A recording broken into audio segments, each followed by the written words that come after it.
Happy New Year. And I say that knowing full well that we're 3 weeks into the new year, but that should give you an idea of how slow I am. This is a video to say thank you. We're over 22,000 subscribers, which is amazing. The reaction to the channel thus far has been pretty amazing as well, with pretty amazing growth. Amazing all around. And you guys are leaving me a lot of really nice comments about the videos, and I just wanted to say that I really appreciate it. I figured I'd introduce myself a little further. I started this channel for two reasons, and I may have talked about this before, but here we are again. I started it because it bothers me because there's almost no real history about college football out there.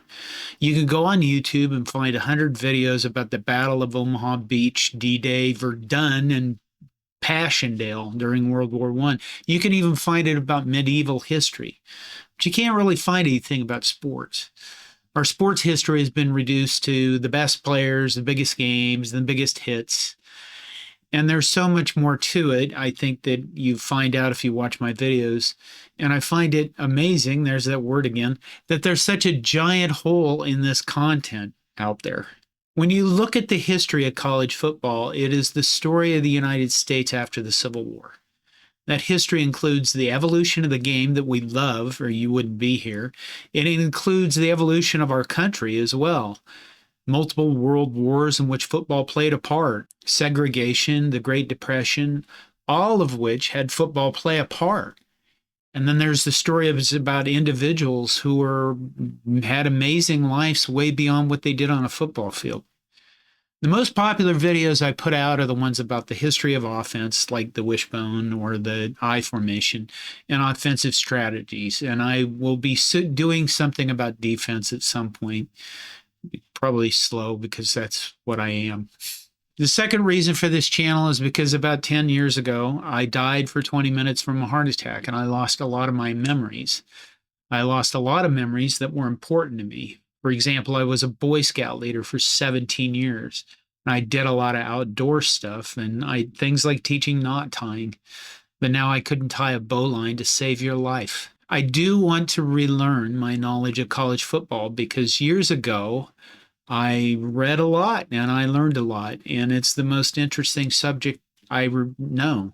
My IT career will probably end in the next year or two, and I need something to keep me busy as I go into retirement. Otherwise, I will drive my wife insane and she'll have to do something about it, probably drastic. I live with a brain injury because I was dead for too long and oxygen was cut off. And just so you know, the whole being dead part of the experience, 0 of 10, do not recommend. Basically, I deal with pain and fatigue daily. And as long as I manage it, it's not too bad, but sometimes it limits my ability to get videos out as fast as I'd like. This brings me to something I'm rather self-conscious about, and that is my editing. I edit my videos myself. I've taught myself how to do it. I keep trying to get more complex, and I really honestly think that's the wrong way to go. I look at other channels like Secret Base where they have nice fancy editing and it's visually interesting, and my videos by comparison are very plain because I'm not really that good at it. There's some intention to the plainness, and I know that most of my demographics of who watches my videos are older, and I know that most of you, a good probably over half at least, watch my videos on TV. And I don't really want to do a lot of flashy stuff because I know as we get older, it gets more difficult to deal with all that stuff flying around and all the glitching and the flickering and stuff like that.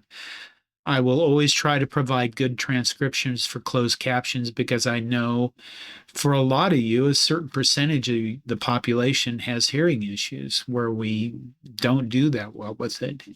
And those things are important to me, is to be able to make the stories that I'm telling available as across a wide population as possible.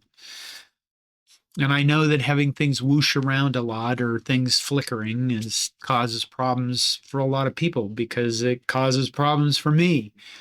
Like those new iPhone commercials where they're showing the rapid zoom. I can't watch those things because they blow up my head. basically. I've had, in regards to editing, I've had some comments about using background music, and I wouldn't mind doing that, but it has to be very intentional. It has to fit exactly, or it's a horrible distraction. There's way too many videos on YouTube that have background music that just to have it, and it's really kind of a terrible experience. It's a pet peeve for me. The other problem with having background music is you have to deal with a lot of copyright issues, even when the music says it's copyright free. I am trying to work on animating my own football plays so that I can do a lot more of those. It's hard to explain football to other people, I think, especially really old football, because nobody knows what it looks like.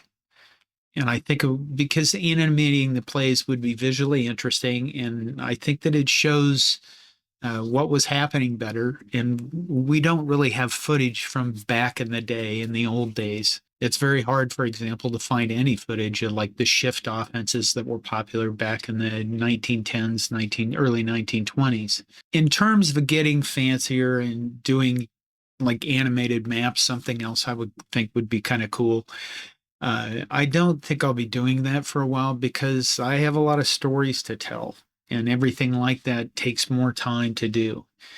And I'm probably going to look into having somebody else edit my videos professionally because, put it this way, I have like 4 or 5 scripts already written, and I'm not getting to them because the editing takes so long. So the bottom line is I'd like to get more videos out because there's a lot of good stories to tell. And that's the part I enjoy the most, and I hope you enjoy it too. I would like to get feedback on what do you think of the current editing style. Sometimes I wonder if I'm showing too many newspaper articles or if people like that or not. The growth of the channel indicates that you do, but again, I really appreciate hearing more about it, what you think I could be doing different or better. I will probably try to do more periodic channel updates or actual conversations like this where it's not completely scripted and we're kind of off the cuff. Quite frankly, just so we can get to know each other better. I would love to build a community where people can share their thoughts. There's a lot of you who have shared stories about your football playing days or relatives who played football in big time games and things like that. And I really enjoy those comments, and I hope everybody else does too. There is a community feature on YouTube where I can enable it. It's not enabled now, and that will allow you to start your own conversations. And I may go ahead and enable that, and we'll just see how it goes. This is a lot of words to say that I appreciate your support. I'm sorry I don't get to the comments as much as I'd like. I could use more feedback on what you like and what you don't. And I'm going to try to get more stories out this year. Try to figure that out. There's a lot. I have a gob, like a massive gob of them. All right, that's enough for now. Thank you and Happy New Year.